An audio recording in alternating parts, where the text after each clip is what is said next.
Welcome, beautiful people, welcome back to my channel. Now for today's video we'll be styling this unit from UNice.com. Now this is a honey blonde ombre highlighted hair, and so we need to customize it and style it. So this is the parting that the hair came with, and obviously we need a straight parting. Also, I'm gonna pluck the lace a little bit more even though it came pre-plucked, and we're gonna style and wash the hair, like all of that good stuff. Now this is a 13 by 4 lace frontal. This is a transparent lace, and even though the hair came pre-plucked, I still needed to do a straight parting because since we can't do a crookedy parting, right? So I'm just trying to get the wig to lay in my favor. So I'm going to be using this wax stick to make sure that my flyaways stay away, and also I'm going to spray some water on the parting just to make sure that the hair lays. You can use a hot comb if you wish to. My hot comb isn't working that fabulous, so I'm just going to use water to help me to make the wig stay down. So I'm just taking my tail comb and just moving the hair, maneuvering the hair to how I want it to look. And so I'm going to go ahead and pluck the parting. So first you want to make your parting, use the wax stick to help with the flyaways. You can use a hot comb to help the hair to lay flat in the parting, or you can do some water. I feel like water is like the quickest and easiest way to do it.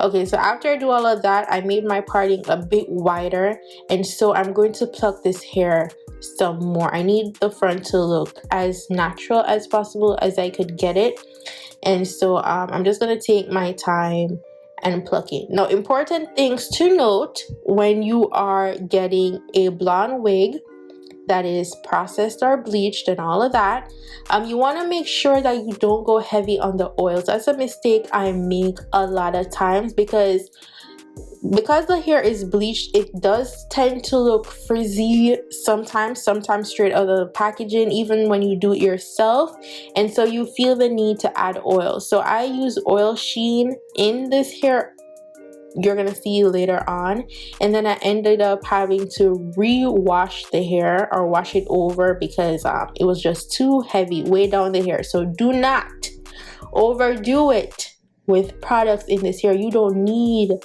a lot of products, and also you want to make sure that you get your right sizing when you buy wigs.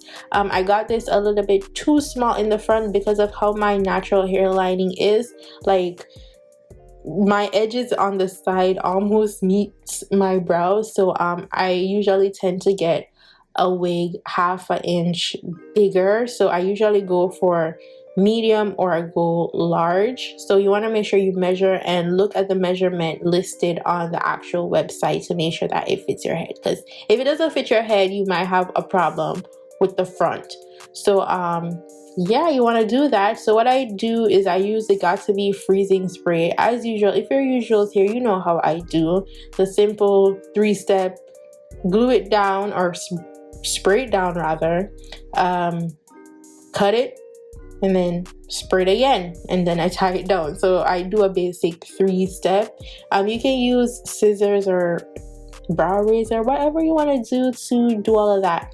And because I glued on my lace before I cut it, I do get liftings, and I do that because I want to see how the wig sits on my head before I cut off the extra lace.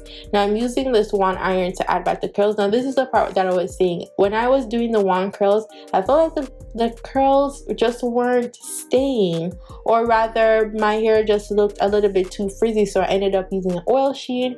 I used too much, and then I had to wash the wig with it on my head because there was no way I was gonna take it out. So that's important to know. Don't overdo it in products in this hair. You do not need to do that. Get a really good wand iron so that it makes the hair look fabulous. So once you have a proper iron, your hair will look great. So this is after I washed the hair. I still have a little bit of oil in there, but it's not bad. And look at the ends. The ends look so much better than they did in the beginning. So as I said, you don't want to put too much product in there because it will weigh down the hair. You don't want that. You don't want your hair to look weighed down. And this is the final look, you guys. Let me know what you think of this unit. The link to the hair will be in the description box down below. Now this is 150% density. It is in 26 inches, and that is all that I have for you guys today. Don't forget to subscribe to the channel. If you made it thus far, you need to go ahead and subscribe down below. You can follow me on Instagram, Snapchat, and Twitter at damn-chef. And I hope this tutorial was very helpful. Go ahead and spam the comment section with questions if you have any, and I'll see you guys in the next video. GWAN, big up on yourself. Bye guys.